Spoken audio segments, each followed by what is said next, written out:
I'm your budget buddy, and in this video we're going to start to explore some of the hidden features within the Budget Buddy file.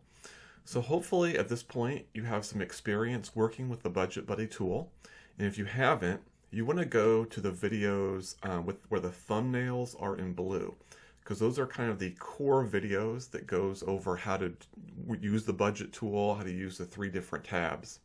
In these videos, we're going to focus on some of the hidden features in the Budget Buddy tool, some of the more advanced features that you probably don't need to use until you've been using the Budget Buddy tool for at least a couple months or maybe even up to a year.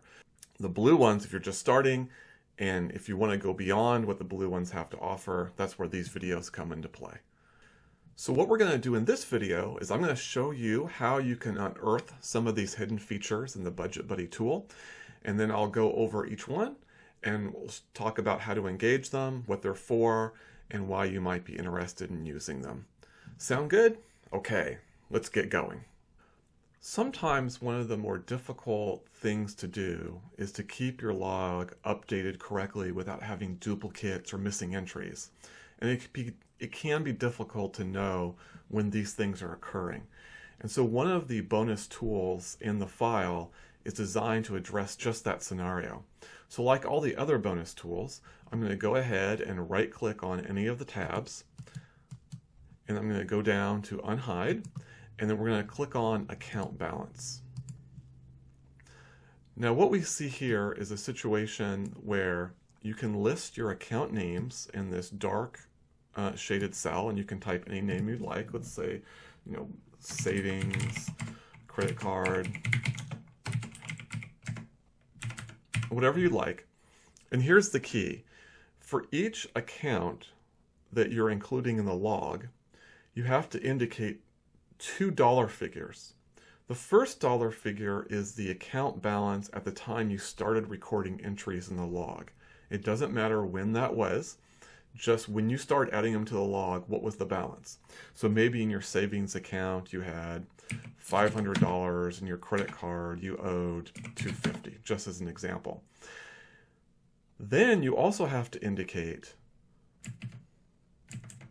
what the ending transactions were. So let's say the ending transaction was $750, and now you owe $200. So in theory, and we're going to delete this, which is just here as a placeholder. So in theory, we have all the accounts that we're tracking in the log, where the balances were before we started putting them in the log, and what the balances are now. And we should be in balance if the log is accurate.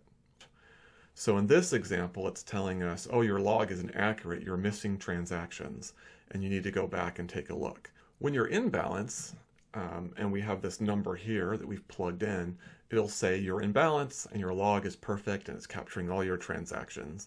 And as we saw earlier in the examples, as I was typing in some numbers, if you're out of balance, it'll tell you that too.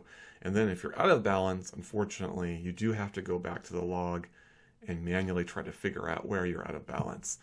Fortunately, there's no easy way around that. So if you are having issues, you want to keep on top of this tab on a regular basis, because the minute you get out of sync, it's a lot easier to research than it is if you've gone a few months down the line and you suddenly find out that you're out of balance. I hope you enjoyed this video. If you would, please click on subscribe. I'm going to continue to do additional videos that you might find interesting, and by clicking subscribe, you'll be notified of those. And other than that, thank you very much, and I hope you have a great day.